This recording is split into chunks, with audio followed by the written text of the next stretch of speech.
Friends, welcome to money savings money channel.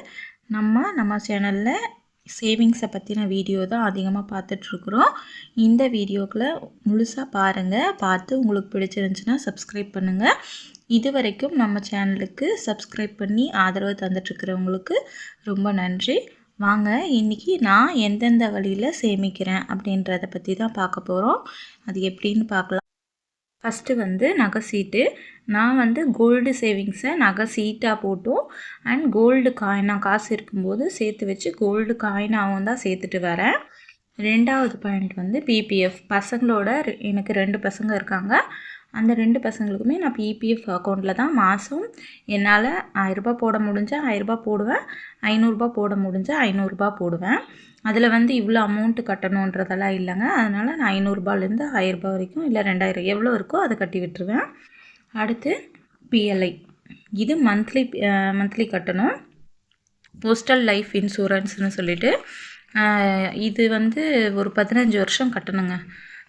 எனக்கு இப்போ 30 வயசு ஆகுதுன்னா நான் 45 வயசு வரைக்கும் கட்டணும். அந்த மாதிரி தான் போட்டிருக்கேன்.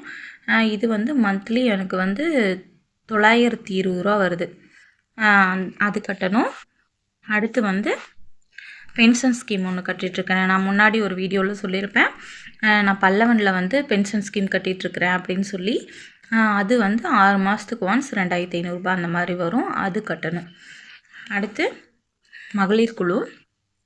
நாங்கள் குழுவில் மாதம் 500 ரூபா சேமிப்புக்காக எடுத்து வைக்கணும் இல்லைங்களா.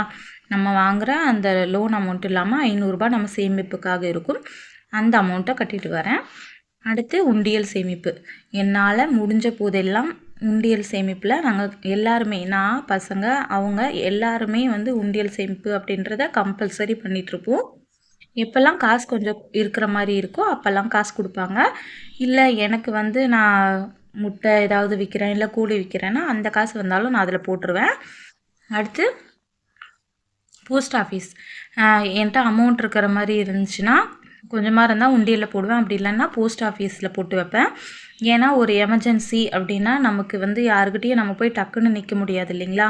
அதனால் ஒரு எமர்ஜென்சினா எடுத்து யூஸ் பண்ணுறக்காகவும் ஒரு சேவிங்ஸாக நம்ம கையில் ஒரு அமௌண்ட் இருக்கணும் அப்படின்றதுக்காகவும் போஸ்ட் ஆஃபீஸில் எப்போவுமே கொஞ்சம் காசாவது போட்டு வைப்பேன். அதனால் போஸ்ட் ஆஃபீஸில் நான் சேர்த்துட்டு வருவேன். அடுத்து இன்சூரன்ஸ். இது அவங்களுக்காக ஒரு இன்சூரன்ஸ் போட்டிருக்கோம். அது யுனைடெட் இந்தியாவில் போட்டிருக்கோம். 1600 வர மாதிரி இருக்கும், இயர்லி ஒன்ஸ் கட்டுற மாதிரி. அது போக அவங்களுக்கு ஒவ்வொரு இதுலேயுமே வரும்.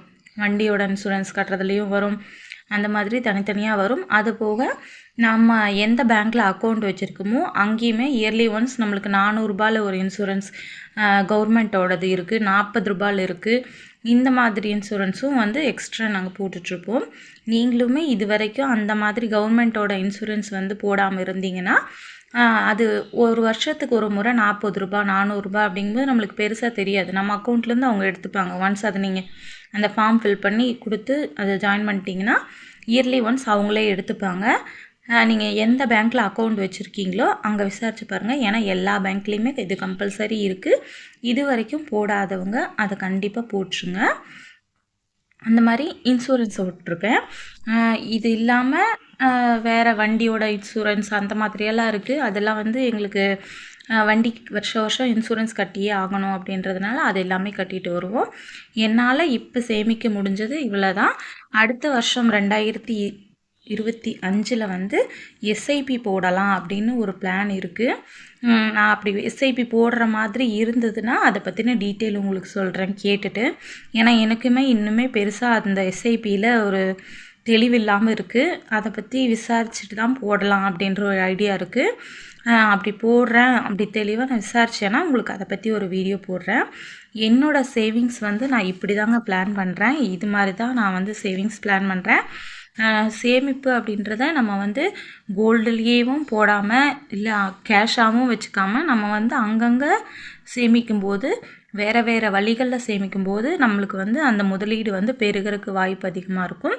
அதனால் நீங்களும் உங்களால் எந்தெந்த வழியில் சேமிக்க முடியுதோ அப்படி சேமிச்சுட்டே வாங்க. இந்த வீடியோ உங்களுக்கு பிடிச்சிருந்துச்சுன்னா லைக் பண்ணுங்கள், ஷேர் பண்ணுங்கள், மறக்காமல் சப்ஸ்கிரைப் பண்ணிவிடுங்க. தேங்க்ஸ் ஃபார் வாட்சிங்.